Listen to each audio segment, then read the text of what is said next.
Hey everybody, welcome back to Everyman Prepping. And mental preparation is key in survival and in survival situations. You might have all the gear and the tools and the food and the defensive weapons and all that stuff, even training. But if you don't mentally prepare yourself for different scenarios to think ahead of time, what would you do in this situation? What would you do if that happened? Well, you might not be ready for it. Going through mental tasks helps a lot. It's not the same as actually hands-on training, but some of these you can't do hands-on training. So you have to mentally think about it. So when it happens, you've already thought about it and you know what you're going to do. Otherwise, if a situation happens and you never thought about it, you might have all the gear, the situation, the stuff to take care of it, but you don't know what to do. And then, moments count. And if time lapses and you don't make the right decisions, it can be harmful to you and your family.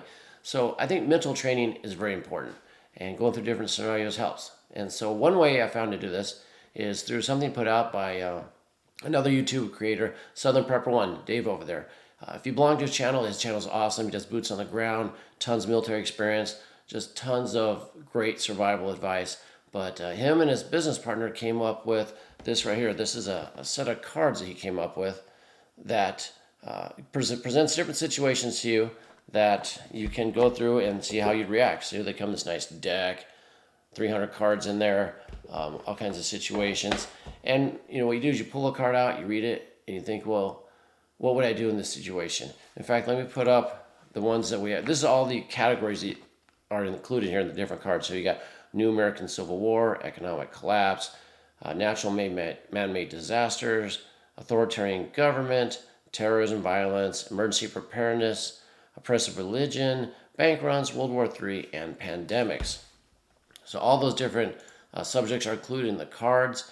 I'll put a link to this box where you can pick it up, and so you can get it. Also put a link to Dave's channel and to the video where he talks about the cards as well that him and his business partner put out.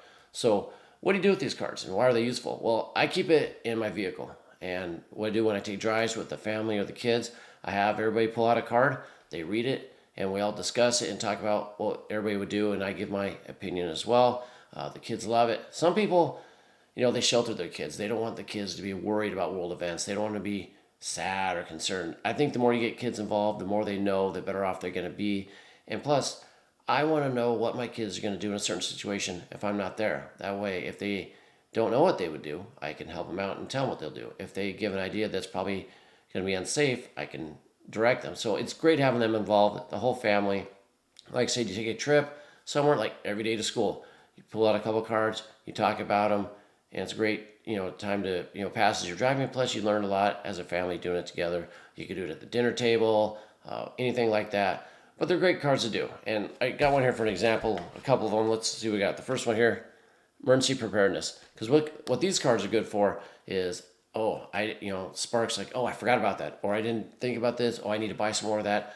That's what these cards are great for too. They're going to enhance your preparedness, enhance your situational awareness. And so like this one says, in the event of an extended power outage or communication network failure, do you have backup energy sources such as generators, solar charges, battery-powered devices, or a plan for staying informed about the situation and receiving updates from authorities? So do you have that stuff? Do you need that stuff? Do you need to go through it? Does this spark? Like, I have the stuff, but you know what? I haven't charged any of it. It's probably all dead. So I'm going to go do that, put that on my list. So that's what these are great for as well. We'll go through one more here. Bank run. This is pretty prevalent. Today's world, this says, in June 13th, 2032, in Portland, Oregon, it's probably going to happen before 2032, but a nationwide bank run has left your country in financial disarray. Your sibling has lost their job and is struggling to pay their mortgage. They ask if they and their family can move in with you, but doing so would overcrowd your small home and strain your resources. So they ask, do you open your home to your sibling, risking your own family's comfort, or do you decline the request knowing they may become homeless without your help? What do you do? A lot of people haven't thought about this. When it gets bad, people are going to come to your house. Do you let them in? If it's family, do you house them, feed them? Do they have to work for it? Do they have to bring something? If you don't think about that now, if you don't talk it over with your family, when someone asks, you're not going to know how to react. If you already have it set because you've talked about this, you know what's going to happen, you know what you're going to do, boom, you'll be ready to go.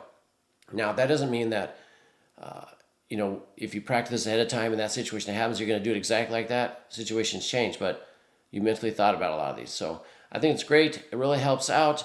And, I encourage you, if you can, to, buy the cards and try them. And if if you don't want to spend the money, write down your own situations. Put them on index cards. Come up with yourself situations that you want to talk about and come up with. Put them on index cards. Make your own decks, and go with your family through that. It's a great exercise, and I think you'll really enjoy it. So put your comments below. If what you think about this. Have you done this? Do you think this is a great idea?